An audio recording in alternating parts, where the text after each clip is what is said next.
लोकसभा चुनाव 2024 के दूसरे चरण के मतदान का काउंटडाउन शुरू हो गया है। बुधवार शाम से ही सेकेंड फेज के लिए चुनाव प्रचार थम गया। इसके बाद 26 अप्रैल को 13 राज्यों की 88 लोकसभा सीटों पर वोट डाले जाएंगे। इन सीटों के नतीजे भी एक साथ 4 जून को ही घोषित होंगे।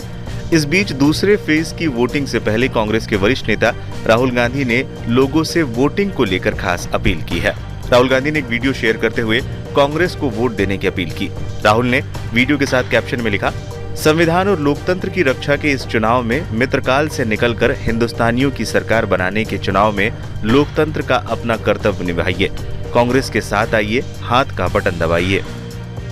नमस्कार, मैं राहुल गांधी। ये चुनाव लोकतंत्र को और संविधान को बचाने का चुनाव है। एक तरफ बीजेपी और आरएसएस जो लोकतंत्र को खत्म करने की कोशिश कर रही है और संविधान को नष्ट कर रही है, और दूसरी तरफ कांग्रेस पार्टी और इंडिया अलायंस जो संविधान को और लोकतंत्र को बचा रही है। कन्याकुमारी से कश्मीर तक हम पैदल चले, 4000 किलोमीटर चले, मणिपुर से महाराष्ट्र चले, आपसे बातचीत करके आपके दिल के अंदर जो था उसको सुनकर हमने क्रांतिकारी मैनिफेस्टो बनाया है। ये आपका मैनिफेस्टो है, कांग्रेस पार्टी ने बनाया है, मगर आवाज आपकी है। 5 गारंटीज दी हैं हमने। नरेंद्र मोदी जी ने 22-25 लोगों को अरबपति बनाया। हम करोड़ों महिलाओं और युवाओं को लाखपति बनाने जा रहे हैं। किसानों को गारंटी लीगल एमएसपी दे रहे हैं, उनका कर्जा माफ कर रहे हैं, मजदूरों को मिनिमम वेज 400 रुपए की दे रहे हैं। तो ये देश को बदलने का मैनिफेस्टो है, क्रांतिकारी मैनिफेस्टो है।